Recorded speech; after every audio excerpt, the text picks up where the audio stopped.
In 2018, 15 years after free primary education was introduced by the government, the situation in most public primary schools in the county of Nairobi is dire. In this school, pupils have mastered how to use the limited space on their desks for both their textbooks and their exercise books.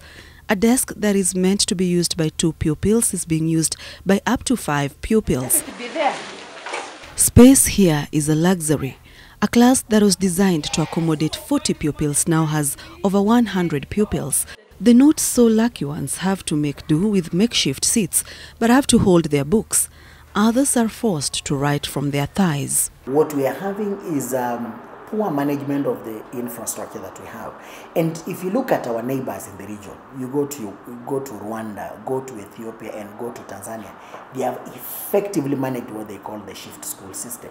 Because this is one of the approaches through which systems manage large numbers of children, because it's never written anywhere that children must come to school at 8 and leave at noon. You can have a more modified approach that ensures that you give to every child an opportunity. The population of learners in Nairobi County versus the resources available is also straining the free primary education. When FPU was being implemented in 2003, the number of children in school were about 6.3 million. We are now talking about 14 million children in the school. So the numbers have gone up. And in fact, by the year 2030, we're estimating that we'll be having about 24 million children in the schools. So this conservative model of planning for education, particularly around educational resources, whether they are teachers, whether they are classrooms, whether it is land, it is not going to work if government is not very radical in how it conducts its business. Distribution of available resources is also a challenge. Government has not been very proactive in terms of setting up of schools. As we speak now, there is an oversupply of schools in particular areas, and there is a serious undersupply of schools in certain areas. And you just need to look at the classical case of Nairobi. You go to places where you get schools within the heart of the city, CGHU, you've got the cases of Moi Avenue Primary School, Riverbank. These are schools without children completely. Now you go to a place like Kibera, or you go to a place like Pipeline, the whole of Pipeline, there's no single primary school. You go to the whole of Donholm area, the whole of Donholm, Savannah, all the way. I mean, you're only talking about one primary school, which is Donholm Primary School. Education is the only equalizer known in any society, but with crowded classrooms and a teacher-to-pupil ratio of 1:100 in most public primary schools, then it defeats the statement, as the quality of education offered in public primary schools is already compromised compared to learning that is taking place in private primary schools. Pupils in private primary schools are living in a world those in public primary school may not be able to comprehend. Space is a right here. The number of pupils per class is limited. The teacher is able to pay close attention to pupils. Before the year 2003, basic education was a privilege in Kenya. Only those who could afford it made it to school, forcing many to drop out of school at different levels.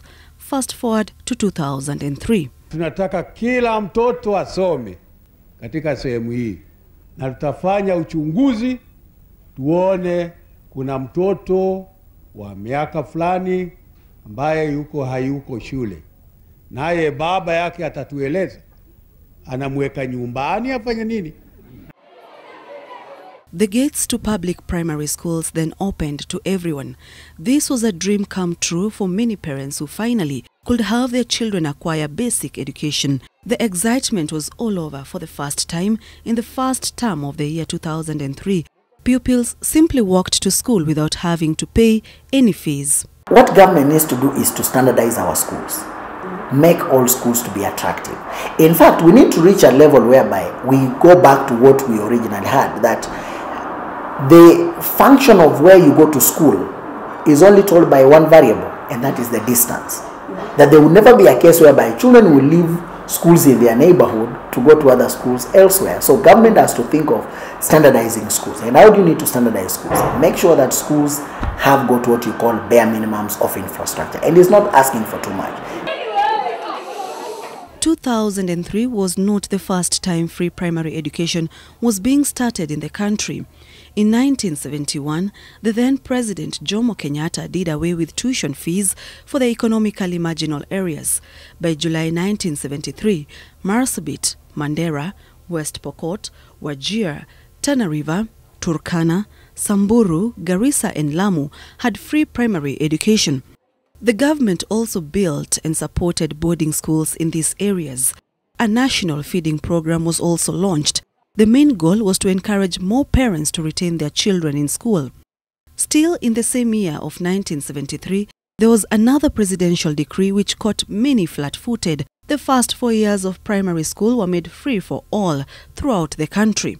The move saw the enrollment of pupils in primary schools go from 1.8 million in 1973 to 2.8 million in January 1974. The Ministry of Education had to rethink of its priorities and operations in order to cope with the staggering rise of pupil enrollment. In 1976, the Gachathi report recommended an extension of the waiver of fees to the full 7 years of primary education by 1980. Despite the existence of free primary education by 1980, the schools witnessed many challenges that eventually contributed to its failure and the reintroduction of levies in primary schools. Sharon Barang'a, NTV. Take away seats